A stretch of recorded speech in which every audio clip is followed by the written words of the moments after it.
औज़ुबिल्लाहि मिनश्शैतानिर्रजीम बिस्मिल्लाहिर्रहमानिर्रहीम। अस्सलामु अलैकुम वरहमतुल्लाहि वबरकातुहू। प्यारे बच्चों, उम्मीद है आप सब खैरियत से होंगे।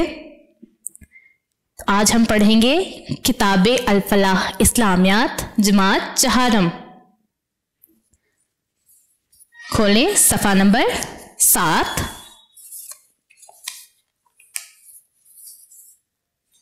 सफ़ा नंबर 7 पर आपका बाब नंबर 2 है अकायद। अकायद आज हम इसकी रीडिंग करेंगे और फिर इसकी मश्क करेंगे। शुरू करते हैं। अकायद अकीदे की जमा है। अकीदे का मायनी किसी चीज को मजबूती से बांधना या गिरा लगाना है। इस्लाम में अकायद से मुराद वो 5 बुनियादी अकीदे हैं जिन पर दीन इस्लाम की बुनियाद है। इन अकायद को ईमान के अज्जा भी कहते हैं। इस्लाम के बुनियादी अकायद ये हैं: अल्लाह पर ईमान, फरिश्तों पर ईमान, आसमानी किताबों पर ईमान, रसूलों पर ईमान और आखिरत पर ईमान। दोबारा से पढ़ते हैं। अल्लाह ताला पर ईमान, फरिश्तों पर ईमान, आसमानी किताबों पर ईमान, रसूलों पर ईमान, आखिरत पर ईमान। अब 1 बाय 1 हम इन सब अकीदों को डिफाइन करेंगे। पहला है अल्लाह ताला पर ईमान। अल्लाह ताला पर ईमान लाने का मतलब ये है कि इस बात पर यकीन रखा जाए कि अल्लाह ताला एक है, वो किसी की औलाद है ना उसकी कोई औलाद है। अल्लाह ताला ही हर चीज का खालिक और मालिक है। वो हर चीज पर कादिर है, कोई उसके बराबर नहीं है। वो पाक है, हमेशा से है और हमेशा रहेगा।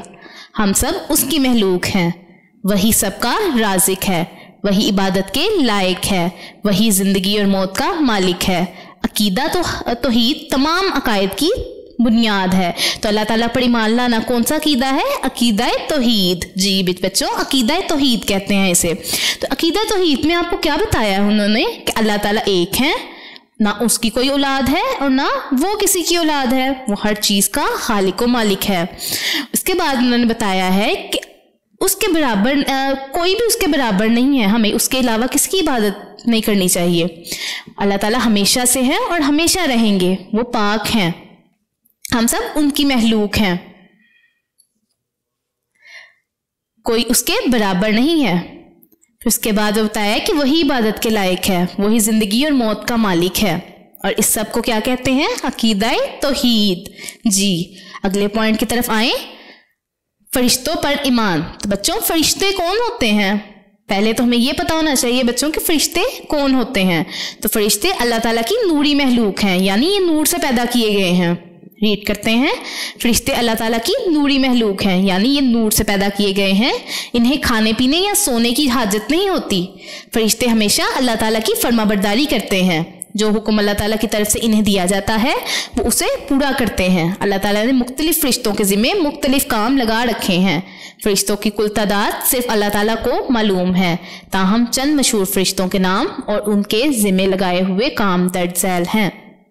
तो हमने पढ़ा कि फरिश्ते अल्लाह की नूरी महलूक हैं, ये नूर से पैदा हुए हैं और ये इन्हें खाने पीने या सोने की हाजत नहीं होती। ना ये खाते पीते हैं और ना ये सोते हैं।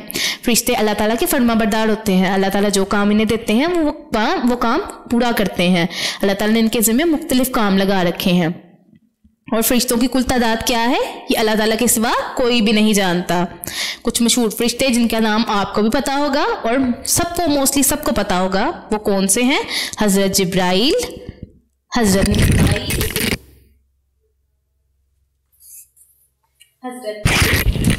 अब हम पहले पढ़ेंगे हज़रत जिब्राइल और हज़रत मिकाईल के बारे में कि इनके ज़िम्मे अल्लाह ताला ने क्या काम लगाए हैं।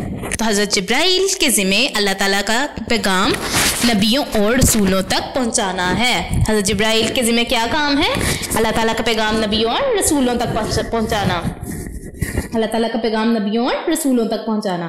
उसके बाद हज़रत मिकाईल अलैहिस्सलाम, उनके ज़िम्मे तमाम जानदारों को रिज़्क़ पहुंचाना और बारिश बरसाना है। हज़रत मीकाईल अलैहिस्सलाम के ज़िम्मे क्या काम है? तमाम जानदारों को रिज़्क पहुंचाना और बारिश बरसाना।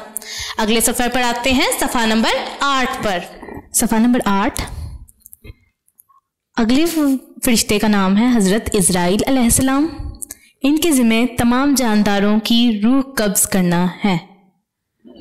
आगे आगे हज़रत इसराफील अलैहिस्सलाम, इनके ज़िम्मे क़यामत के दिन सूर फूंकना है। करामन कातबीन, ये 2 फरिश्ते हैं, इनके ज़िम्मे हर इंसान का अमाल लिखना है। मुनकर नकीर, ये 2 फरिश्ते हैं, इनके ज़िम्मे कब्र में इंसानों से सवालात पूछना है। तो बच्चों, ये थे आपके मशहूर फरिश्ते जिनको आप मोस्टली जानते हैं। फरिश्तों पर ईमान लाए बगैर कोई भी शख्स मुसलमान नहीं हो सकता, क्योंकि फरिश्ते क्या हैं? अल्लाह ताला की नूरी महलूक हैं। तीसरे कायद पे आ जाते हैं, आसमानी किताबों पर ईमान। इंसानों की हदायत और रहनुमाई के लिए अल्लाह ताला ने अपने रसूलों पर जो किताबें नाजिल फरमाई हैं, उन किताबों को आसमानी किताबें कहते हैं। अल्लाह ताला की नाजिल करदा किताबों में से 4 किताबें ज़्यादा मशहूर हैं। इन किताबों और रसूलों के नाम जिन पर ये किताबें नाजिल हुई दर्ज झैल हैं। तो बच्चों, 4 मशहूर किताबें जो 4 रसूलों पर नाजिल हुई वो नीचे बताए रहे हैं हम। तौरात, ज़बूर, इंजील, कुरान मजीद। तौरात किस पे नाजिल हुई? हज़रत मूसा अलैहिस्सलाम पर नाजिल की गई। तौरात हज़रत मूसा अलैहिस्सलाम पर नाजिल की गई। ज़बूर हज़रत दाऊद अलैहिस्सलाम पर नाजिल की गई। इंजील हज़रत ईसा अलैहिस्सलाम पर नाजिल की गई। कुरान मजीद हज़रत मोहम्मद सल्लल्लाहु अलैहि वसल्लम पर नाजिल की गई। तमाम आसमानी किताबों पर ईमान लाना ज़रूरी है। कुरान मजीद वो वाहिद आसमानी किताब है जो महफूज है और इसकी तालीमात क़यामत तक आने वाले तमाम इंसानों के लिए हैं। आगे आ जाएं, चौथा अकीदा, रसूलों पर ईमान। अल्लाह ताला ने इंसानों की हिदायत और रहनुमाई के लिए करीबन 1,24,000 नबी और रसूल भेजे। इन तमाम रसूलों पर ईमान लाना और इनको बरहक मानना ज़रूरी है। अल्लाह ताला के नबियों और रसूलों का सिलसिला हज़रत आदम अलैहिस्सलाम से शुरू होकर हज़रत मोहम्मद सल्लल्लाहु अलैहि वसल्लम पर ख़त्म होता है। तमाम अंबिया और रसूल मासूम और गुनाहों से पाक होते हैं। तमाम नबियों और रसूलों ने लोगों को एक अल्लाह की इबादत की तालीम दी। हज़रत मोहम्मद सल्लल्लाहु अलैहि वसल्लम से पहले हर नबी और रसूल किसी कौम या इलाके की तरफ भेजे गए थे, लेकिन हज़रत मोहम्मद सल्लल्लाहु अलैहि वसल्लम की रिसालत क़यामत तक आने वाले इंसानों के लिए है। हज़रत मोहम्मद सल्लल्लाहु अलैहि वसल्लम ख़ातमुन नबीयीन हैं।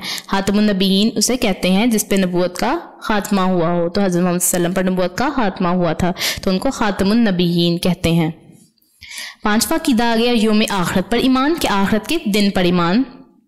तो आखिरत पर ईमान लाने का मतलब इस बात पर यकीन रखना है कि मरने के बाद तमाम इंसानों को दोबारा जिंदा किया जाएगा। आखिरत के दिन उनके अमाल का हिसाब किताब होगा और हर शख्स को उसके अमाल के मुताबिक जज़ा और सज़ा मिलेगी। जो लोग इस ज़िंदगी में अच्छे काम करेंगे उनको जन्नत मिलेगी और जो इस दुनिया में बुरे काम करेंगे उन्हें आखिरत में दोज़ख मिलेगा। आखिरत पर ईमान लाना हर मुसलमान पर फ़र्ज़ है। तो ये आपके 5 अकीदे पूरे हो गए। दोबारा से देखते हैं कौन कौन सा अकीदा हमने पढ़ा। सफ़ा नंबर 7 पर आए।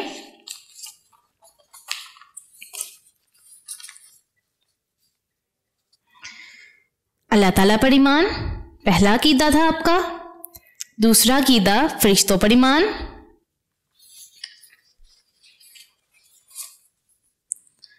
तीसरा अकीदा आसमानी किताबों पर ईमान। चौथा अकीदा रसूलों पर ईमान और आखिरी अकीदा यौम आखिरत पर ईमान। तो आज की ये रीडिंग थी आज की। अब हम करेंगे इसकी मश्क। तो मश्क के लिए आ जाएं सफ़ा नंबर 9 पर।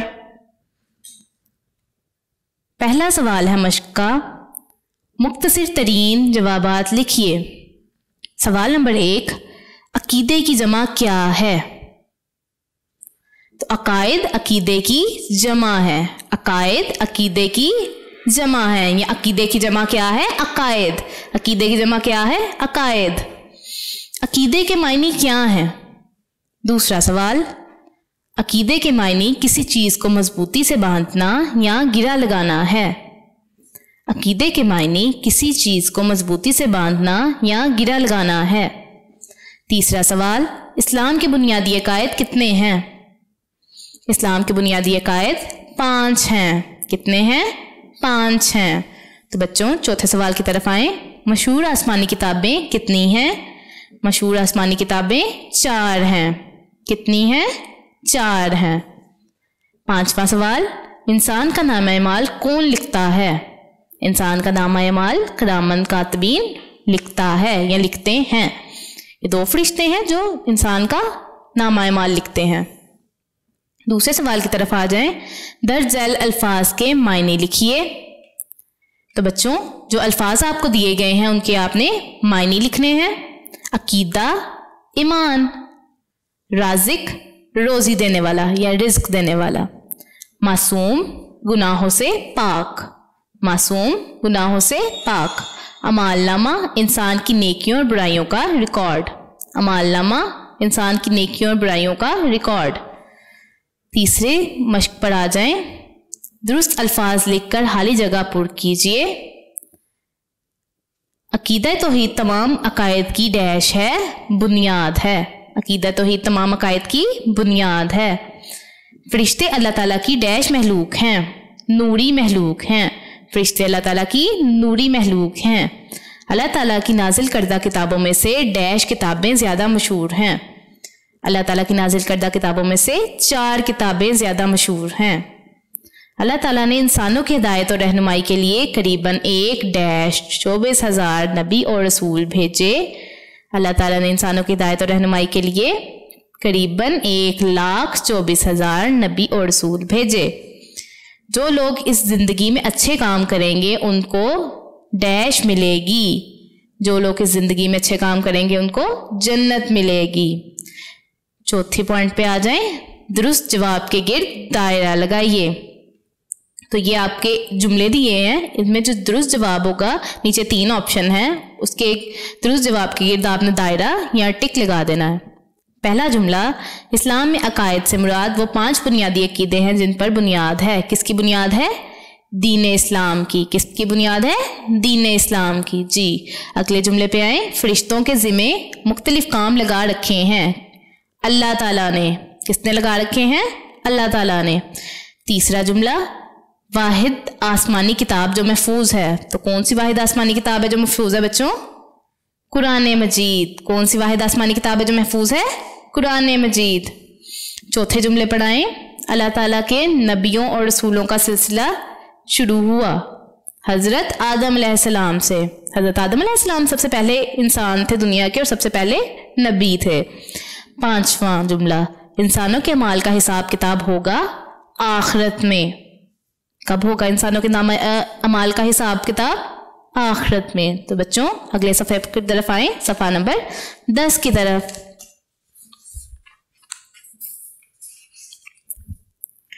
सफ़ा नंबर 10 पर है आपका दुरुस्त जुमले के सामने टिक और गलत जुमले के सामने क्रॉस का निशान लगाइए। पहला जुमला, अल्लाह ताला पर ईमान लाने का मतलब ये है कि इस बात पर यकीन रखा जाए कि अल्लाह ताला एक है। तो ये सही है या गलत? जी ये सही है, तो टिक लगा देंगे इसके आगे। दूसरा जुमला, फरिश्ते किसी का हुक्म नहीं मानते, क्रॉस, फरिश्ते अल्लाह ताला का हुक्म मानते हैं। तीसरा जुमला, तमाम अल्हामी किताबें अपनी असली हालत में मौजूद हैं। तमाम अल्हामी किताबें अपनी असली हालत में मौजूद हैं? जी नहीं, सिर्फ कुरान मजीद अपनी असली हालत में महफूज है। तो ये हो गया क्रॉस। चौथा जुमला, हज़रत मोहम्मद सल्लल्लाहु अलैहि वसल्लम खातमुन नबीयीन हैं। जी बिल्कुल, हज़रत मोहम्मद सल्लल्लाहु अलैहि वसल्लम खातमुन नबीयीन है, तो इधर आप टिक लगा देंगे। 5वां जुमला, आखिरत पर ईमान लाना हर मुसलमान पर फ़र्ज है। जी बिल्कुल, आखिरत पर ईमान लाना हर मुसलमान का फ़र्ज है, तो टिक आ जाएगा इधर भी। आगे हैं बच्चों, लाइन लगाकर जुमले मुकम्मल कीजिए।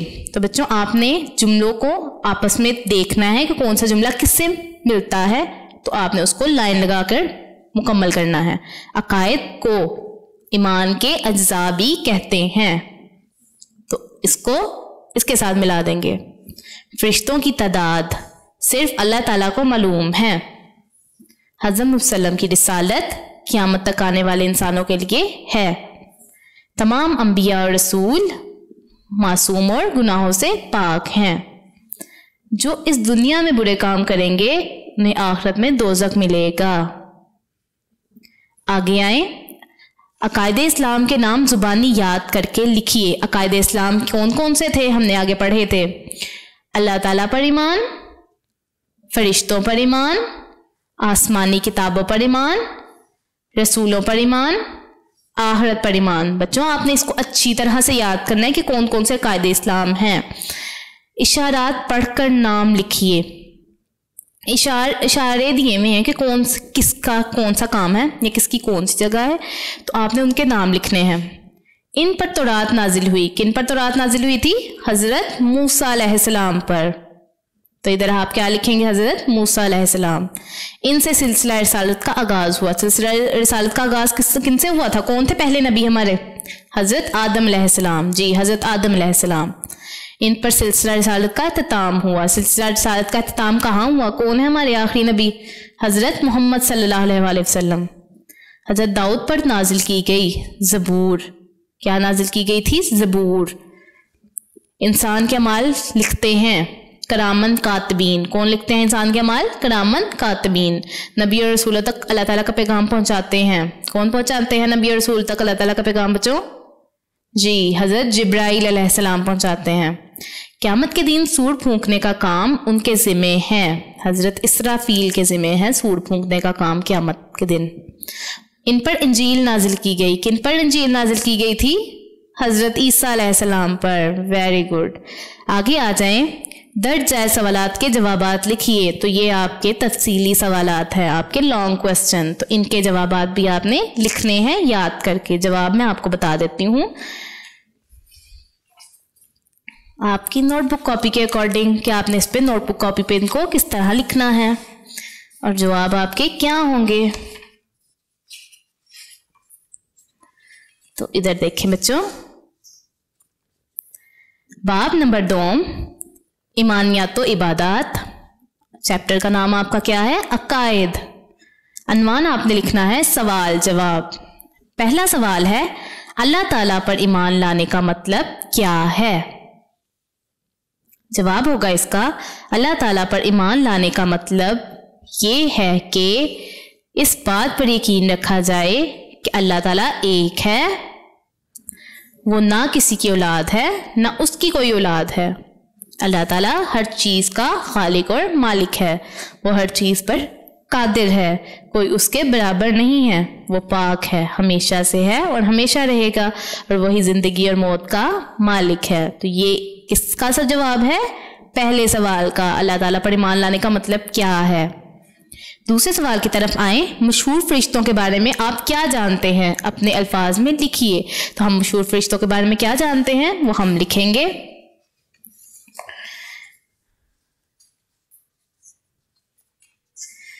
जवाब है इसका फरिश्ते अल्लाह ताला की नूरी महलूक हैं, यानी ये नूर से पैदा किए गए हैं। इन्हें खाने पीने या सोने की हाजत नहीं होती। जो हुक्म अल्लाह ताला की तरफ से इन्हें दिया जाता है वो इसे पूरा करते हैं। अल्लाह के मशहूर फरिश्तों पर भी मुख्तलिफ काम सर अंजाम देने का ज़िम्मा है। फरिश्तों की कुल तादाद सिर्फ अल्लाह ताला को मालूम है, उनके ज़िम्मे काम भी अल्लाह ताला ने ही लगा रखे हैं। तो बच्चों ये था मशहूर फरिश्तों के बारे में। तीसरे सवाल की तरफ आए। आसमानी किताबों पर ईमान लाने से क्या मुराद है? तो आसमानी किताबों से पर ईमान लाने से मुराद क्या है? कौन सी किताबें हैं ये? तो इंसानों की हिदायत और रहनुमाई के लिए अल्लाह ताला ने अपने रसूलों पर जो किताबें नाजिल फरमाई हैं उन किताबों को आसमानी किताबें कहते हैं। किन किताबों को आसमानी किताबें कहते हैं बच्चों? इंसानों की हिदायत और रहनुमाई के लिए अल्लाह ताला ने अपने रसूलों पर जो किताबें नाजिल फरमाई हैं उन किताबों को आसमानी किताबें कहते हैं। सवाल नंबर 4 की तरफ आए। रसूलों पर ईमान लाने की वजाहत कीजिए कि रसूलों पर ईमान कैसे लाते हैं, ये रसूल कौन है? अल्लाह ताला ने इंसानों की हिदायत और रहनुमाई के लिए करीबन 1,24,000 नबी और रसूल भेजे। अल्लाह ताला के नबियों और रसूलों का सिलसिला हजरत आदम से शुरू हुआ और हजरत मोहम्मद पर ख़त्म हुआ। तमाम अंबिया और रसूल मासूम और गुनाहों से पाक होते हैं। तो ये था रसूलों पर ईमान लाने की वजाहत। आखिरत पर ईमान लाने से क्या मुराद है? कि आखिरत पर हम क्यों ईमान लाएं? आखिरत पर ईमान लाने का मतलब है इस बात पर यकीन रखना कि मरने के बाद तमाम इंसानों को दोबारा जिंदा किया जाएगा। आखिरत के दिन उनके अमाल का हिसाब किताब होगा और हर शख्स को उसके अमाल के मुताबिक जज़ा और सज़ा मिलेगी। तो ये थे आपके 5 तफसीली सवालात। आज हमने पढ़ा चैप्टर आपका अकायद। आई होप कि आपको समझ आ गई होगी। इसको याद कीजिएगा अच्छी तरह, दुआ में याद कीजिएगा। अगले लेक्चर में मिलेंगे। अल्लाह हाफिज। वीडियो पसंद आई तो लाइक करें, अपनी राय कमेंट करें। ऐसे ही मजीद वीडियोस के लिए हमारा चैनल सब्सक्राइब करें और बेल का आइकन दबाएं ताकि आपको हर वीडियो का नोटिफिकेशन मिलता रहे।